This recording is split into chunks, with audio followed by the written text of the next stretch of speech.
Samsung did the unthinkable. After 4 years of Snapdragon only, they reverted back to Exynos in some markets, but only on the S24 and the S24 Plus. The way Exynos left the market in 2022 with the S23 series left a lot to be desired. But are they back? Today, we find out. Should you get a Galaxy S23 with the 8 Gen 2 for Galaxy, or the Galaxy S24 with the Exynos 2400? Let's go. There was a lot of chatter when Samsung confirmed that the S24 series was going to get the Exynos 2400 on the base and the Plus model. And a lot of people said they would take a step back a generation and get the Snapdragon-powered Galaxy S23. Now, I will not speak ill of that chip. We all know how good it was and the performance levels that you got out of it just last year. But to say that the Exynos 2400 is worse is incorrect. We know more about the Exynos 2400 now that we've had some time with the S24 series out in the wild. There are of course more to these phones than just a change in processor. So today we're going to compare these phones across a multitude of different categories. Their design, their displays, their cameras, and also the performance and the software that you're getting with the new chip and One UI 6.1 as well. There is no meaningful change here.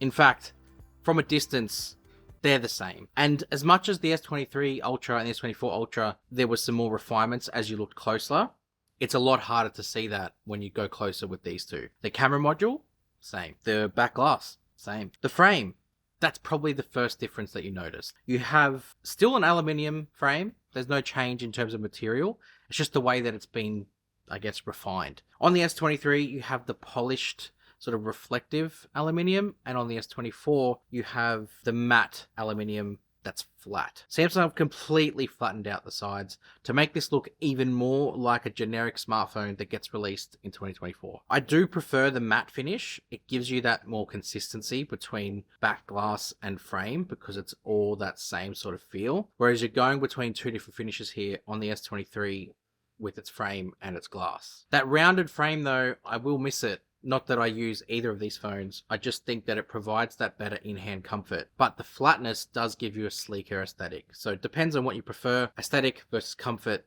you might decide based on that. The frame now has a singular hollow cutout for the speaker versus individual cutouts. It does make for a more depth of sound and there's definitely better clarity, but you be the judge of the sound between the two of them. Daniel here from Say Mobile TV. This is One UI 6.1 versus One UI 6.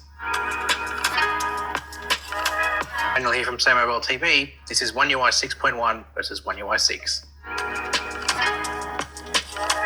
They moved the flash lower. Cool. The other change is they now have more consistent bezels around the display. So the S23 was pretty thin as it was, but the wider frame added to it. Not that it should be counted as bezel, but you do see it slightly. Bezel around the chin, the top, the sides is consistently even and thin all the way around the S24.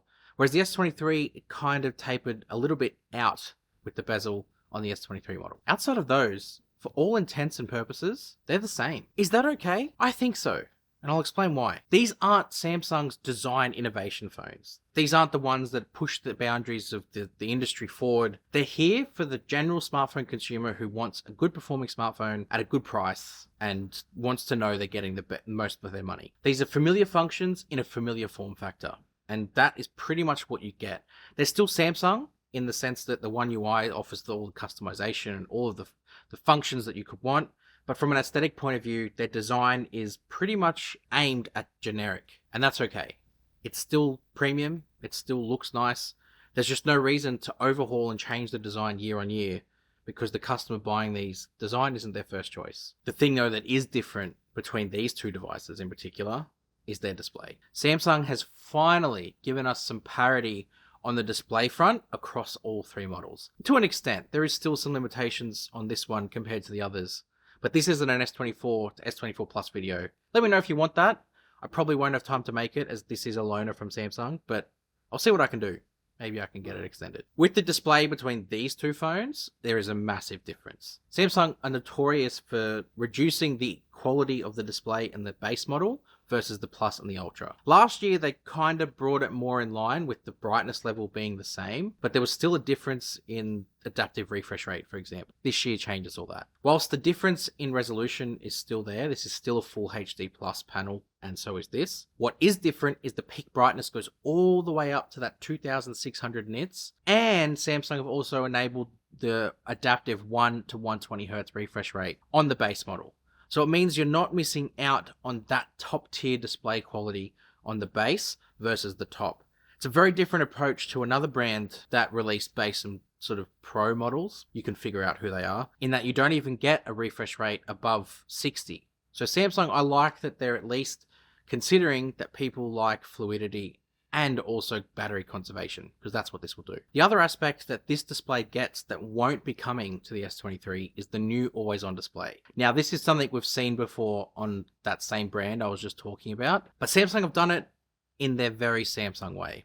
They've given you options. Firstly, you can choose to set it to be auto, so it will turn on when it needs to turn on based on lighting conditions, whether it's in a pocket or a bag. That's really great. But I think for me, the thing I like is that if you have a photo of a subject as a background on your lock screen, you can remove that background so it makes it all black for your always on display. That for me is the most clever part of this, because it'll recognize that subject, remove that background, and give you that sort of always on display effect without needing to produce color the whole way through. Because anywhere you see black on an OLED display, those pixels are switched off. So that's going to conserve and help reduce the battery usage for this feature. And they've also enabled a really smooth transition from always on display to lock screen to your display and back again. So I really like what Samsung have done here.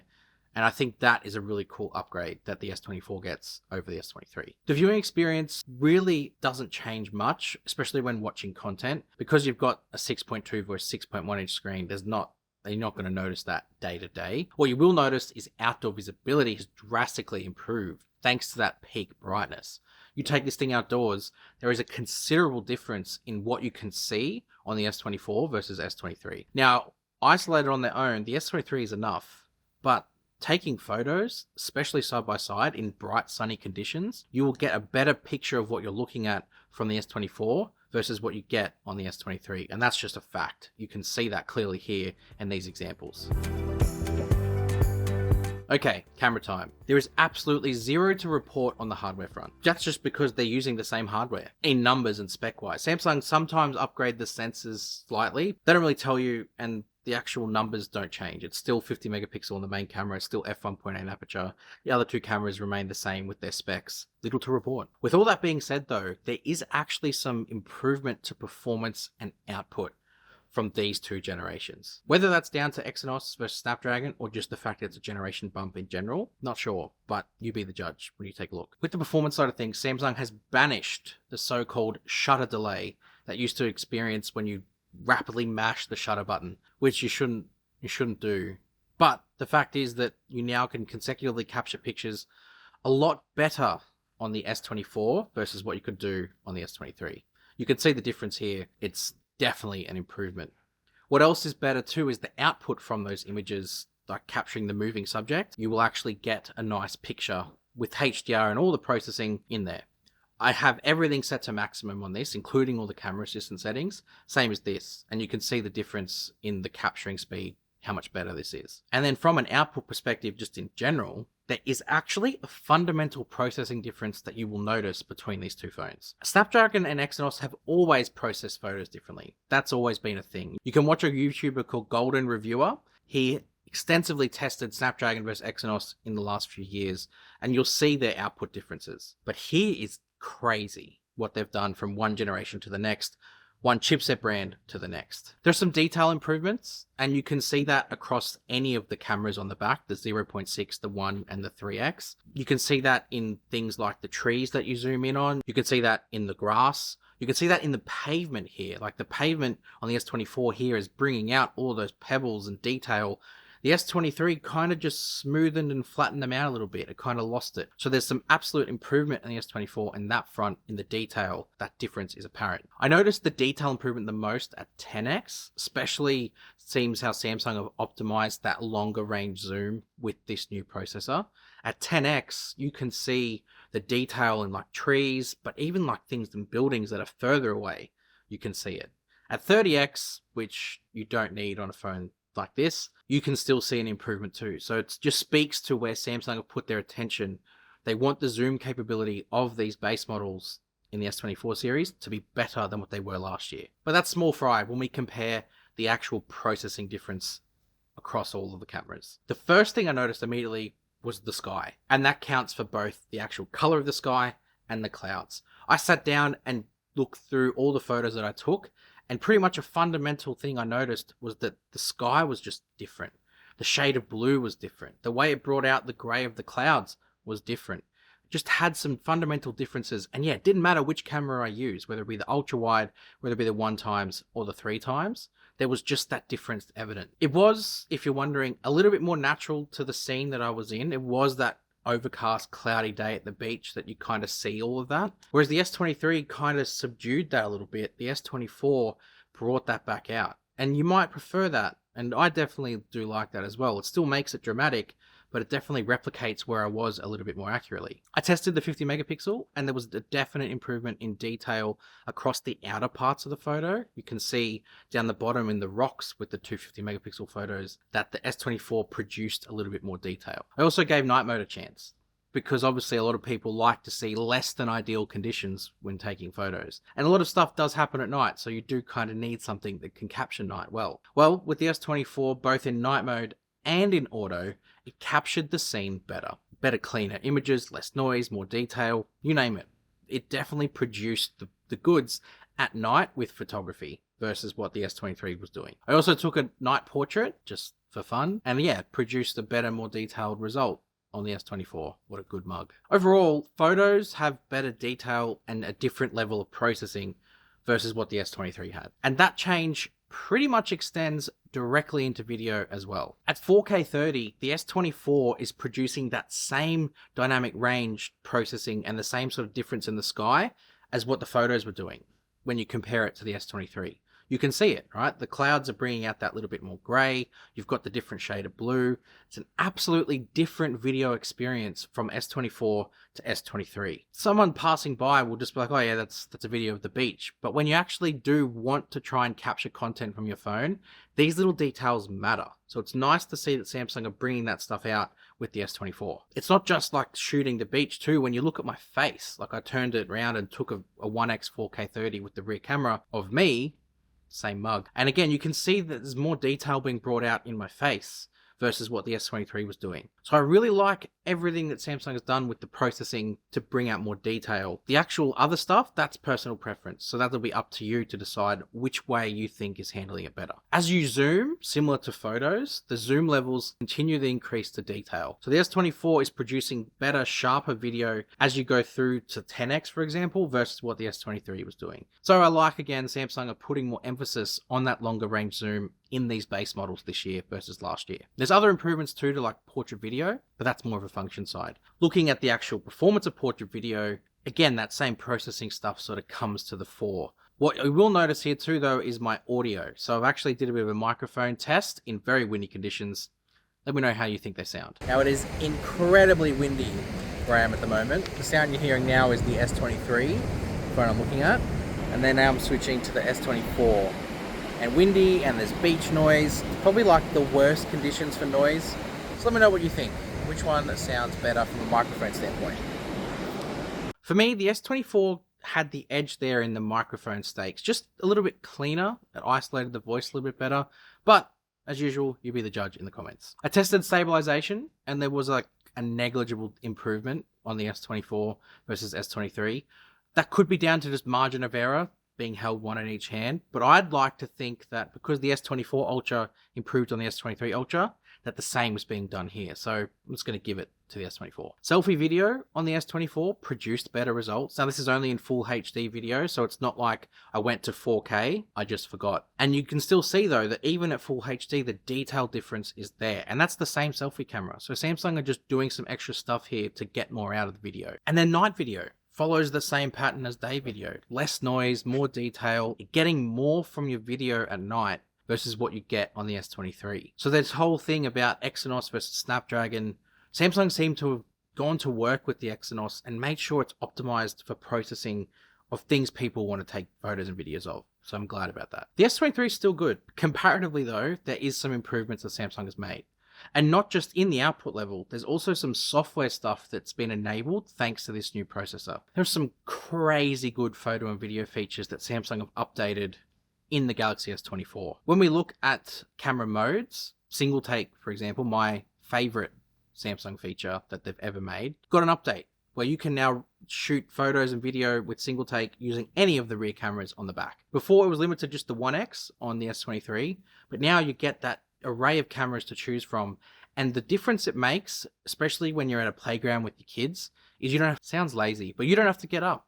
You can be sitting there enjoying a coffee and then zoom in on what your kid is doing and capture that single take moment. Whereas the S23, you would have to physically get up or just be happy and content with sitting where you are to capture that single take moment. It is one of the best updates they've done, and I'm very excited to be using this going forward with my S24 Ultra. There's some other little sprinkles that Samsung have made too, like 4K 120 is capable in slow motion video. I don't know why I said that slow. I guess the brain just sort of does things. It's not in pro video mode, but it is in slow motion mode. And this is just kind of a neat little way of being able to record super hyper fast frames at a higher resolution. So you can crop in, you can edit that later, and you can slow it down to a quarter of the speed and still have a 30 frames per second 4K slow-mo video. Portrait video now lets you capture between 1 and 3 whilst you're recording, whereas you're limited to just the 1 or 3x from the S23, and you can't zoom in whilst recording.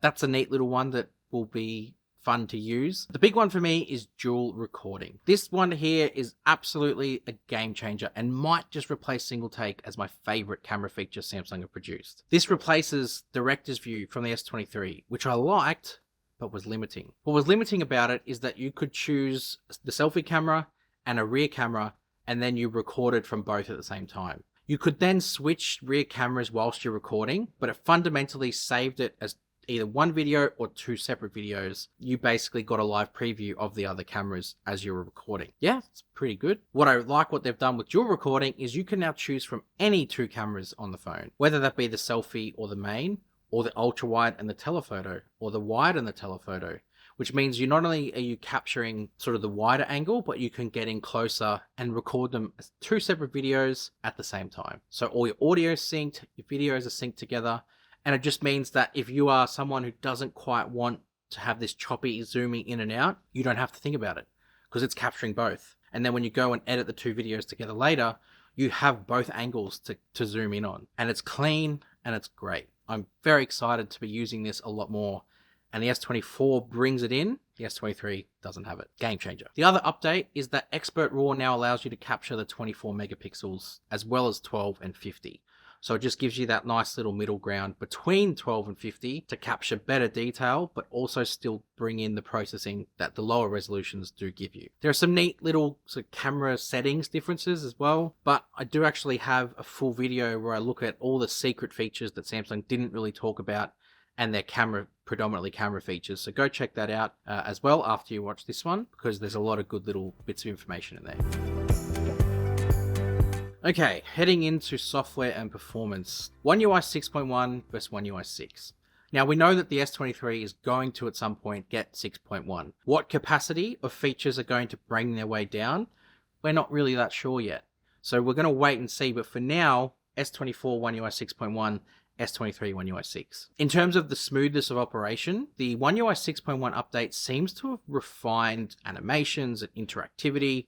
One UI 6 has actually improved quite a bit, particularly when you consider that there's been a couple of updates since it came out. But 6.1, there's just something refined about it. It's almost like the ceiling for what they are capable of is higher on 6.1 and the S24 versus what you get on the S23. There's some cool new features in One UI 6.1. There's like the new adaptive color tone, which helps recognize your lighting environment and shift the color tone to sort of reflect your environment and give you the best comfort. We've seen it before somewhere else, but whatever, Samsung has it too. There's some new labs features, particularly photo ambient wallpaper, which is basically just AI detecting the weather and then showcasing you that overlaying over your wallpaper. Nothing fancy, it's a labs feature, so you don't ever have to use it if you don't want to. One that I do really like though is instant slow-mo in gallery. So like if you've got a video of kids running around or your pets, you just long press on that video and it will use AI to fill in any frames that it's missing and slow the video down.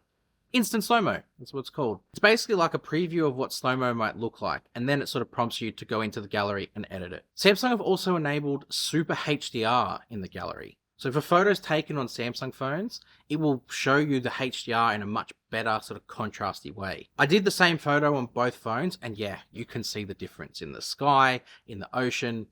Absolutely showcases this HDR and brings that detail out on the S24 versus S23. There's obviously Galaxy AI, which I have made an entire video about already, so you can go and check out every feature and how to use it once you've finished this video. But that is going to be a big fundamental game changer moving forward for Samsung too. Another thing too is the S24 series is getting those 7 years of OS updates, so it will go all the way up to, what are we at now, One UI 6. oneui 13, quick maths. Performance-wise, something I found strange is the S23 exported a video from Galaxy Studio, Samsung Studio video editor on the phone, faster. And I used the same clips. I got the 4 clips from the S24 and sent them to the S23 and just pressed it at the same time, and it saved the movie quicker. I don't know why this is, because there's actually a higher ceiling of performance on the S24 that it should have. My only thinking is that there's optimizations to that type of feature, like exporting video, that have been done over the course of a year on the Snapdragon 8 Gen 2 for Galaxy. But yeah, it's just a very bizarre one. So I'll monitor it as the year progresses and see what happens. Maybe it improves. But as of now, yeah, strangely enough, in Galaxy Studio, Samsung's own video editor, the S23 is better. What is interesting though is that the object eraser feature, so in the gallery, stuff that you notice and probably utilize more day to day, the S24 did it better. Not only was it able to snap to an object faster, whereas the S23 circled an area and just sort of, that's it. When you hit erase, the results were cleaner. It didn't smudge or blur things out, whereas it just, yeah, looked better on the S24. So that's something. It's because it's got a better NPU. But yeah, the video editing one just has me perplexed. There is a bigger battery here with the S24, 4000 versus 3900. Yeah, it's bigger by 100 milliamp hours, but the screen is also bigger by 0.1 of an inch, and it's brighter. Also has that lower floor with the refresh rate where it goes down to 1 and up to 120 and anywhere in between. So there's probably going to be some trade-offs. We'll see how the efficiency of the Exynos 2400 goes over the year. I'm saying it's likely going to be about the same. But you think about how YouTubers use our phones. We're very intense power users of our smartphones. We test everything. We really like getting deep into the weeds of what a setting can do. Customers that buy the S23 and S24, they're not like us. And that's okay. Not every smartphone user is built the same. That's why there's not just one smartphone that everyone uses. So for me, I think that the S24 battery life for the general S24 user is going to be great. Looking at it through our lens, it's not going to be enough. I'm an ultra user. I need that power. I need the 5000 milliamp hour battery to sustain me. But not everyone's going to be like that. So I think we need to look at it properly and think that the S24 will be enough. I couldn't give you that honest assessment, to be honest, because I'm not the target S24 consumer.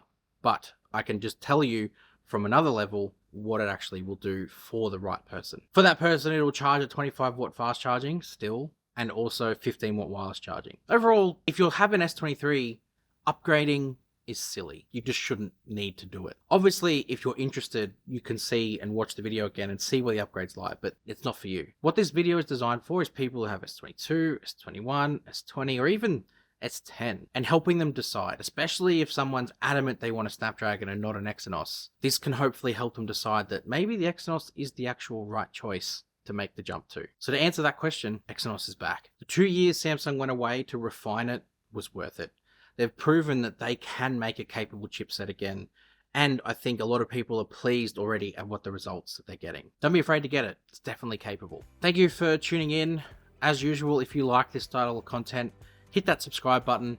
Want to see more S24 content too, you can either go back and see my Ultra stuff or wait forward because there's lots more coming from the channel. Samsung tips, Samsung tutorials, this is the place for it. If you like hearing my thoughts too, I also put a lot more out on my socials, on Twitter/X in particular, but I'm also on Instagram, and I'll see you in the next one. Yo!